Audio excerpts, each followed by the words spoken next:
मध्य प्रदेशातील इंदूर येथील रुद्राक्ष आणि मणी विकणाऱ्या 16 वर्षीय मुलीची सध्या प्रचंड चर्चा होत आहे। प्रयागराज येथील कुंभमेळ्यात येणाऱ्या भाविकांना रुद्राक्ष माळा विकून उपजीविका चालवणारी ही तरुणी सध्या सोशल मीडियावर कुंभमेळ्यातील मोनालिसा म्हणून प्रसिद्ध झाली आहे।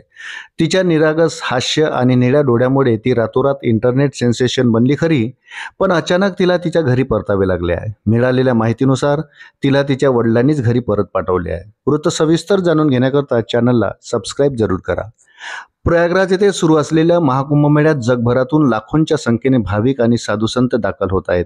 त्यामुळे येथे प्रत्येक गोष्ट जी वेगळी आणि अचंबित करणारी आहे ती गोष्ट सोशल मीडियावर व्हायरल होत आहे, ज्यात मोनालिसा भोसले हिचा देखील समावेश होतो। भोसलेचा एक व्हिडिओ सोशल मीडियावर प्रचंड व्हायरल झाला।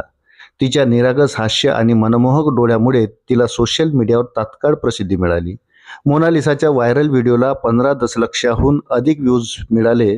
सचिन गुप्ता या सोशल मीडिया वापरकर्त्याने आपल्या एक्स अकाउंटवर काही व्हिडिओ शेअर केले आहेत, ज्यात तिला भेटण्यासाठी लोकांची गर्दी तर पाहायला मिळतेच, पण यामुळे तिचा व्यवसाय कसा विस्कळीत होत आहे हे देखील दिसून येते।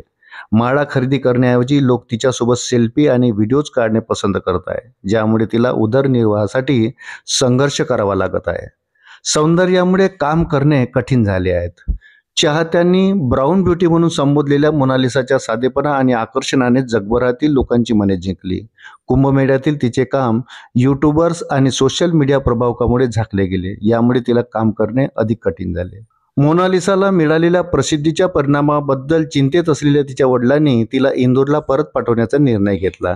त्यांना वाटले की कुंभमेळ्यात राहणे आता तिच्या कल्याणासाठी किंवा उपजीविकेसाठी फायदेशीर नाही। मोनालिसाची ही कहाणी अनपेक्षितरित्या व्हायरल झालेल्या प्रसिद्धीमुळे संबंधित व्यक्तीच्या जीवनात कोणकोणते आव्हाने उभे करू शकते यावर प्रकाश टाकते।